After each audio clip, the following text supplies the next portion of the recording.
Fujifilm updates its wide format instant camera for Instax Wide 300. It's a bit baffling, but the market for instant film cameras is growing and Fujifilm continues to grow its line of Instax cameras right along with it, introducing the new Wide 300.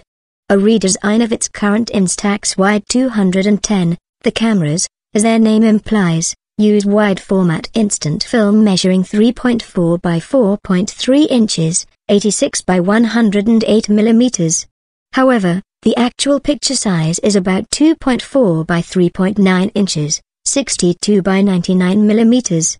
Though the body isn't smaller than the 210s, the straight lines do make it look a bit trimmer compared to the 210, and its 1.3 pound weight, 612 grams, is slightly lighter at about 1.3 ounces less, 38 grams. Plus, its controls have been cleaned up and the hand grip is larger and more appropriately shaped for getting a good hold on it. The camera's main features appear to mostly the same between the two, including the automatically extending 95mm f/14 lens with two focus zones, 0.9 to 3 meters and 3 meters to infinity, built-in flash, and optical viewfinder. Although Fujifilm has added high and low key exposure controls.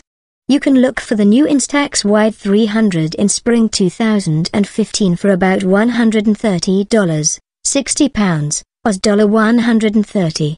A 2-pack of 10 exposures, 20 photos in all, costs $32, £20, Oz $40.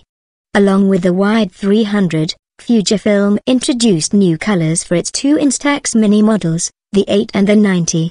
The Mini 8 will come in raspberry and grape versions, joining the current versions in pink, blue, yellow, white and black. The Mini 90 gets a sophisticated brown and silver finish to go along with the equally stylish black and silver model. The Mini cameras use smaller Instax film than the Wide 300. The prints are 3.4 by 2.1 inches, 86 by 54 millimeters, though the actual image size is 2.4 by 1.8 inches, 62 by 46 millimeters. The new colors will be available in spring 2015, with the Mini 8 selling for $100, £65, Oz $99, and the Mini 90 going for $200, £130, Oz $200.